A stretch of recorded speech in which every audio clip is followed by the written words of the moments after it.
बिस्मिल्लाहिर्रहमानिर्रहीम अल्लाहुम्मा सल्लि अला सय्यिदिना व मौलाना मुहम्मद व अला आलि सय्यिदिना व मौलाना मुहम्मद रब्बी यस्सिर व ला तुअस्सिर व तम्मिम बिल खैर रब्बी इश्रह ली सदरी व यस्सिर ली अमरी वहलुल उक़दतम मिन लिसानी यफ़क़हू क़ौली। आज जो हमने लेसन शुरू किया था पोलर एक्सप्लोरर, उसके हमने एक पेज की ट्रांसलेशन कर ली थी, पेज 27 की, पेज 28 पर थी। तो ये किसके बारे में था? रोल्ड अमंडसन के बारे में, याद है? रोल्ड अमंडसन किस चीज का शौक था? एक्सप्लोरर बनने का, नई नई जगहों को तलाश करने का। लेकिन उसके घर वाले जो है, उसका खानदान किस से ताल्लुक रखता था? उसके घर वाले शिपिंग इंडस्ट्री में काम करते थे। फिर उसकी माँ ने कहा कि नहीं, शिपिंग इंडस्ट्री खतरनाक है, तुम क्या करो, डॉक्टर बन जाओ। लेकिन जब वो 21 साल था, उसकी अम्मा का इंतकाल हो गया। उसके बाद वो क्या बन गया? एक्सप्लोरर बन गया। ठीक है, लेकिन वो क्या था, वो बड़ा ज़हीन था। वो जब भी किसी सफर पे जाता था, शुरू में जब वो काम करता था, तो गौर से चीजों को देखता था, सीखता था नए नए से। ठीक है ना? अच्छा, पेज 28 पे है, When he was 28 years old। अब देखिए, ये इसको समझिए जरा, माजी की बात हो रही है। जब वो 28 साल का था, अमंडसन became the leader। अमंडसन लीडर बन गया। लीडर आप भी सुनते हैं ना, लीडर है हमारा, है? कायद आजम को क्यों कहते हैं? आजम मतलब बड़ा, कायद मतलब लीडर, बड़ा लीडर। तो लीडर का मतलब होता है कायद, रहनुमा, रास्ता दिखाने वाला। वो रास्ता आपको जमीनी रास्ता भी दिखा सकता है या जिंदगी का रास्ता भी दिखा सकता है। अगर कहीं आपको मुश्किलात आ रही हो तो आपको अच्छे अच्छे मशवरे दे सकते हैं। एक्सपीडिशन की मीनिंग हमने पढ़े थे, हैं? मुहिम्मात का, है? विद हिज ओन शिप, अपना जहाज के साथ। तो उसने अपना एक जहाज भी बना लिया जब वो 28 साल का हुआ। और ये जी जो कैपिटल है, ये साइलेंट है। ये जो उन्होंने लिखा है जी, और फिर जो जे है, और फिर ओ ए है, यू लिखा हुआ है।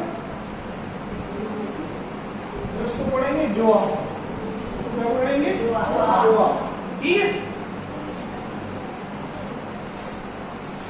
और इसका ये शिप है, the ship is still on display. Display कहते हैं नुमाइश को। नुमाइश लगी हुई है, सही ना? डिस्प्ले लगा हुआ है। At the frame museum in Oslo. Oslo शहर का नाम है, फ्रेम म्यूजियम का नाम है। वो फ्रेम म्यूजियम में ऑस्लो में पड़ा हुआ है। ठीक है। अब फ्रेम जो है, म्यूजियम जो है, अजायब घर को कहते हैं। अजायब घर बेसिकली क्या चीज होती है? जिसमें आप पुरानी चीजें रखते हैं या सकाफती चीजें। जैसा स्कूल में होता है ना, सकाफती प्रोग्राम होता है, कोई पठानों का लिबास पहन लेता है, कोई पंजाब का, कोई सिंध का। तो इसी तरह पंजाब में खास किस्म के बर्तन इस्तेमाल होते हैं देहातों में। तो ये चीजें जहाँ सजी हुई होती है, उसको क्या कहते हैं? म्यूजियम। तो पुरानी चीजें होती हैं, सकाफती चीजें होती हैं। From 1903 to 1906। तो ये भी समझे, जब साल बताना होगा, इस साल से लेकर उस साल तक, 1903 से लेकर 1906 तक क्या था? Amundsen took a cruise। Amundsen took, take की सेकंड फॉर्म, अमंडसन ने लिया क्रू। क्रू मैंने बताया था पिछली क्लास में, अमला, काम करने वाले लोग।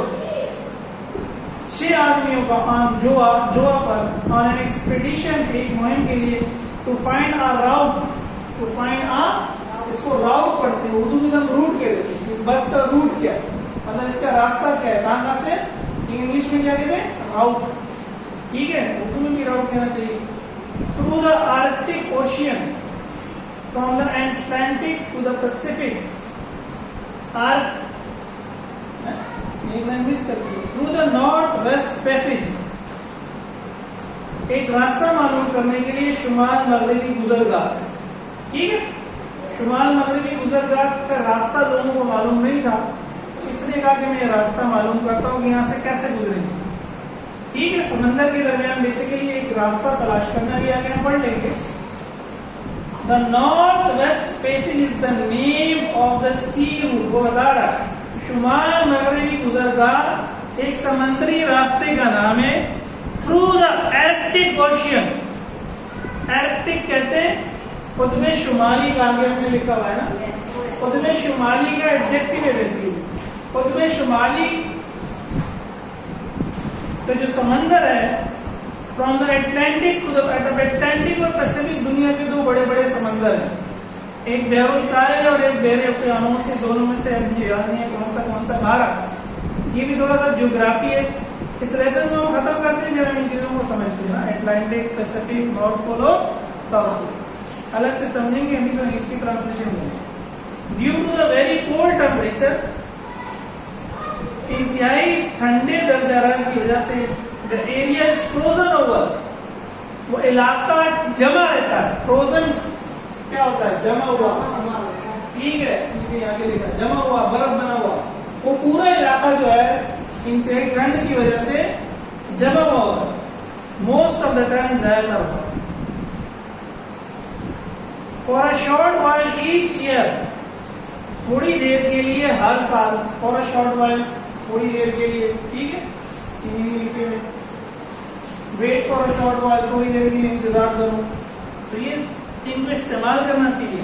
The ice around the land, वैसे तो सारा साल वहां बर्फ होती है, लेकिन साल में थोड़ी देर के लिए क्या होता है? The ice around the land, जमीन के गिर्द जो बर्फ होती है, इन the north of Canada, Canada के शुमाल में, क्योंकि जो नॉर्थ पोल है वो कनाडा के करीब है, तो कनाडा के शुमाल में कैन ब्रेक अप इनफ, ये पहले भी आया था, इतनी टूट जाती है, ब्रेक का मतलब टूटा, इनफ का मतलब इतना, तो अलाउ वेसल्स थ्रू, कि वो जहाजों को गुजरने दे। थ्रू का क्या मतलब? गुजरने। वेसल कहते हैं या तो एक जहाज हो या बड़ी कश्ती हो, कश्तियां छोटी भी होती है, बड़ी कश्ती को या जहाज को क्या कहते हैं? वेसल कहते हैं। छोटी कश्तियों को क्या कहते हैं? बोट कहते हैं। क्या कहते हैं? बोट कहते हैं। जोवा वॉज स्मॉल एनफ, जोवा थी तो बड़ी कश्ती, लेकिन इतनी छोटी थी, बहुत बड़ी नहीं थी, बोट से बड़ी थी, लेकिन बाकी बड़ी कश्तियों के मुकाबले में छोटी थी। कितनी छोटी थी? Gjoa was small enough to pass through these waters, Gjoa इतनी छोटी थी, या इतना छोटा था, बेसिकली शिप को मुअन्नस लेते हैं ना, इतनी छोटी थी, to pass through these waters, के वो इन पानियों में से गुजरे, and over the shallow areas, shallow और कम गहरे इलाकों में से गुजरे। कम गहरे उर्दू में कहते हैं उथला, हम लोग उर्दू भी नहीं आती, नहीं, कम गहरे को क्या कहते हैं? उथला। उथले इलाके में से या कम गहरे इलाके में से गुजरे। किन गहरे इलाकों में से? That would have raked the bigger ship, जो बड़े जहाजों को तबाह कर देती। बड़े जहाजों को कैसे तबाह कर देती? क्योंकि उसकी गहराई ज्यादा नहीं थी, तो बड़े जहाज नीचे क्या होते हैं? मिट्टी में फंस जाते। जितना बड़ा जहाज होता है वो नीचे उतना ही समंदर में नीचे चला जाता है, तो उसको नुकसान पहुंच जाता है, वो क्या हो जाता है? तबाह। तो जहाज तबाह करने को कहते हैं रैक। तो ये वर्ब भी और ये नाउन भी है, यहाँ वर्ब के तौर पर यूज हुआ, ठीक है। ड्यूरिंग द विंटर्स, सर्दियों में, when the ship was frozen into ice, जब जहाज बर्फ में जम गया, यानी जहाज भी पूरा बर्फ बन गया, तो जो जहाज में जा रहे थे इतनी ठंड पड़ी, जब ठंड बहुत होती है ना, तो हर चीज क्या हो जाती है? बर्फ हो जाती है, उस पर बर्फ थोड़ी थोड़ी जम जाती है, पानी जो है वो बर्फ बन जाता है। द क्रू वॉच्ड, क्रू ने देखा गौर से, जो इसके साथ ये बंदे थे। The Inuit who lived there, Inuit कहते हैं वहां रहने वाले जो बाशिंदे थे, सही है। Inuit कहाँ लिखा है? Inuit बाशिंदों का नाम है, सही है। जो आर्कटिक पैसिफिक के थ्रू ये जा रहे थे, वहां के जो बाशिंदे थे कनाडा के, उनका नाम क्या है? Inuit who lived there, जो वहां रहते थे, and picked up important Arctic survival skills, picked up, चुनी या सीखी, या क्या मतलब होगा? सीखना। इंपॉर्टेंट है सर्वाइवल स्किल्स, जिंदा रहने वाले हुनर। किसी मुश्किल जगह में जिंदा रहना हर बंदे की बस की बात, जंगल में चले जाए, अब क्या करना पड़ेगा जिंदा रहने के लिए? दूर तक कुछ भी ना हो, इंसान भी ना हो, आपको जानवरों का शिकार करना पड़ेगा, फिर आग लगानी पड़ेगी, उनको भून के खाना पड़ेगा। और कहीं पानी ढूंढना पड़ेगा अपने लिए। तो ये क्या कहलाती है? इसी तरह बर्फ अगर जमी भी हो तो बर्फ में आसपास क्या मिलेगा? मछलियां मिलेंगी। उनको पकड़ना कैसे? और वो भी जो पूरी बर्फ बनी हुई है। सही है। तो ये स्किल्स उन्होंने सीख ली उन लोगों से, क्योंकि वो लोग वहां रहते थे सारा साल, तो उन्होंने कोई तरीके सीखे हुए थे, इन्होंने उनसे सीख लिए।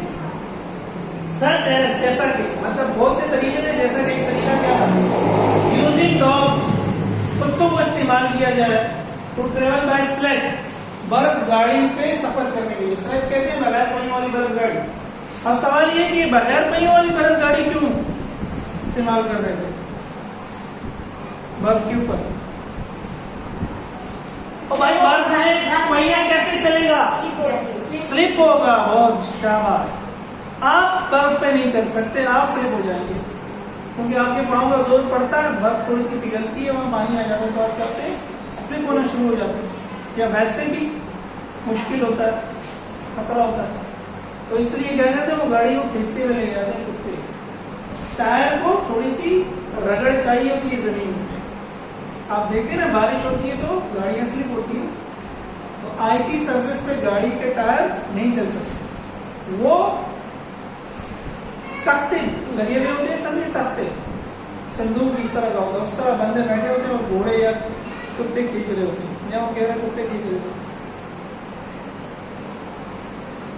These were useful, ये मुफीद थे ऑन लेटर एक्सपेडिशन, बाद वाले मुहिमात पर टू द नॉर्थ पोल, कुतुब शुमारी की तरफ। यानी कहता है ये उनकी काम आई, ये जो उन्होंने चीजें सीखी, ये चीजें उनके लिए फायदेमंद साबित हुई, बाद की जो मुहिमात थी उनकी कुतुब शुमारी की तरफ। अमंडसन ऑल्सो स्टॉक्ड अप का मतलब होता है जखीरा करना, जमा करना।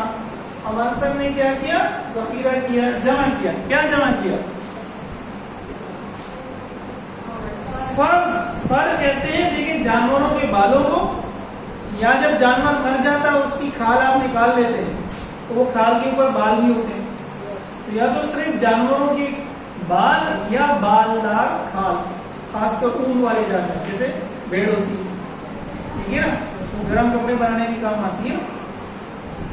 These were useful on later expedition to the Amundsen also stocked up on furs to wear, पहनने के लिए, which were much warmer, जो बहुत ज्यादा गर्म होते थे, than the woolen cloths he had, उन ऊनी कपड़ों से जो उनके पास थे।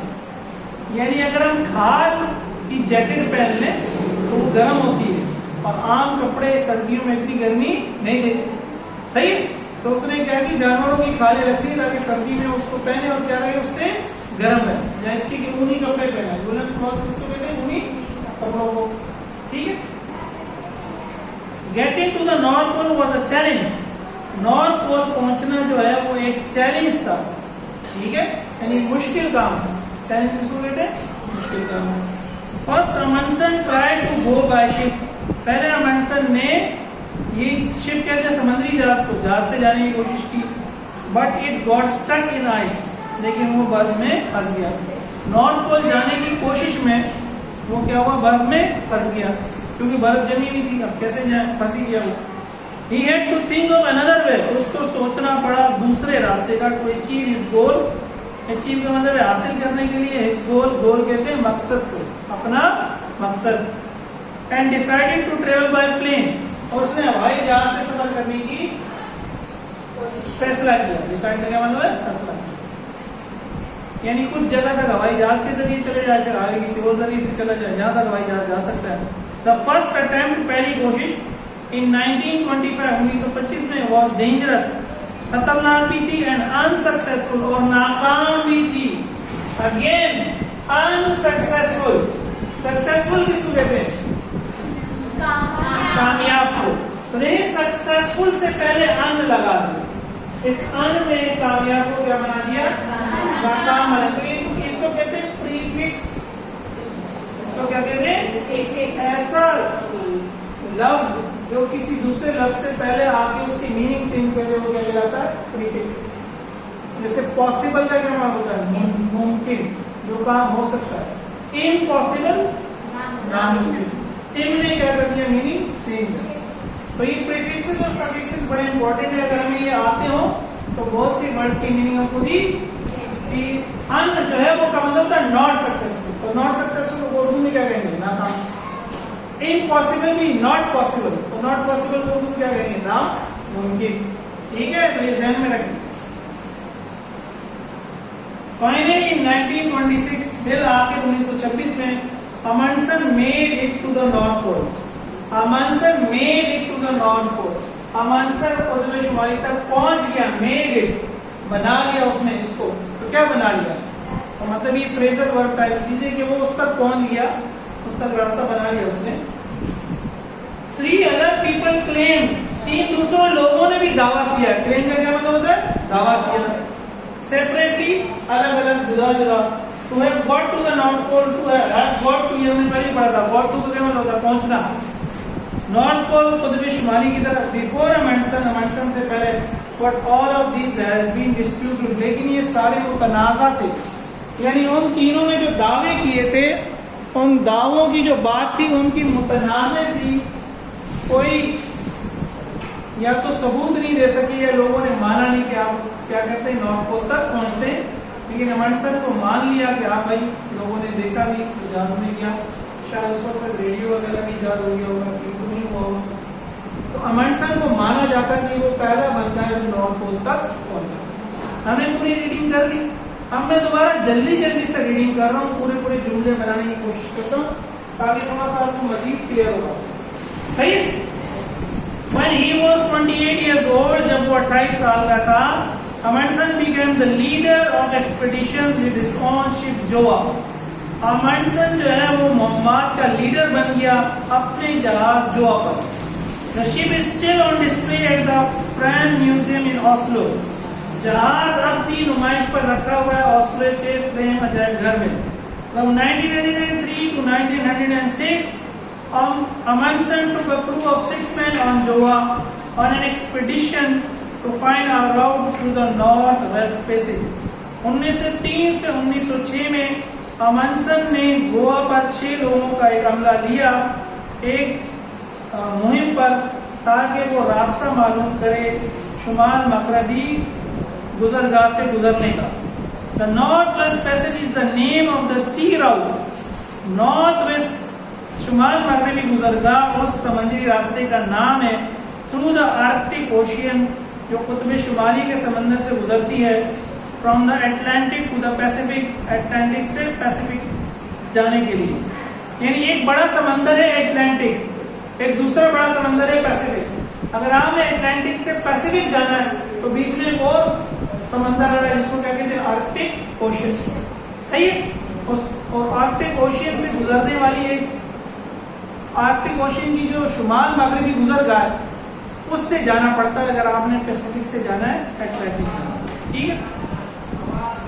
Due to the very cold temperatures, इंतहाई ठंडे दर्जा हरारत की वजह से, the area is frozen over most of the time, वो इलाका जो है ज्यादातर वक्त जमा हुआ रहता है। For a short while each year, हर साल थोड़ी देर के लिए। The ice around the land in the north of Canada, Canada के शुमाल में जमीन के गिर्द बर्फ जो है कैन ब्रेक अनफ, इतनी टूट जाती है तो अलाउ वेसल्स थ्रू के जहाज और कश्तियां उसमें से गुजर सकती है। जो वह small enough to pass through these water, जो इतना छोटा था कि इन पानियों में से गुजर सकता।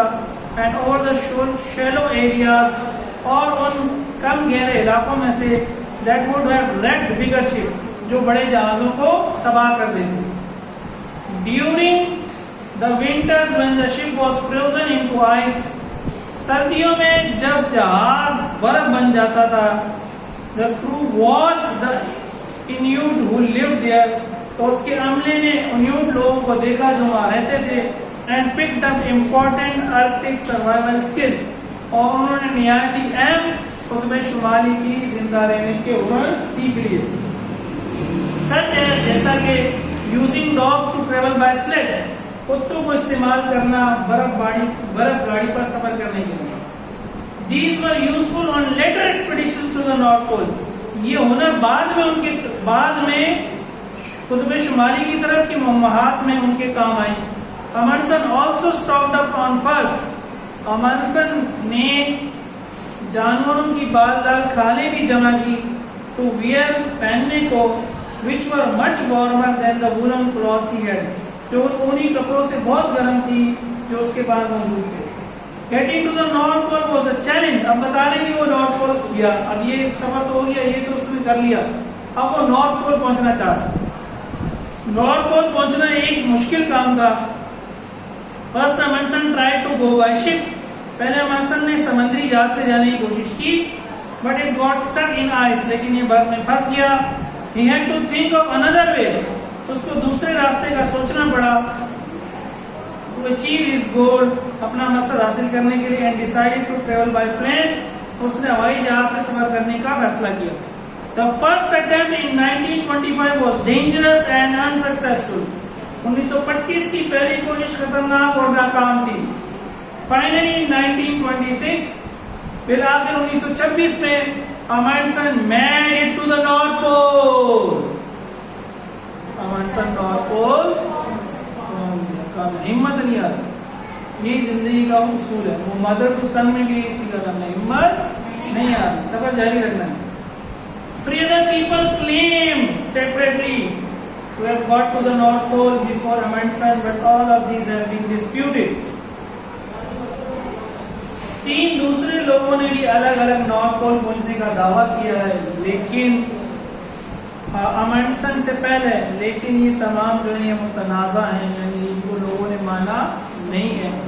यहीं पे हम रोकते हैं, कल आपने वर्ड्स मीनिंग और स्पेलिंग याद करके, यानी डिक्टेशन भी करेंगे और ट्रांसलेशन भी करेंगे।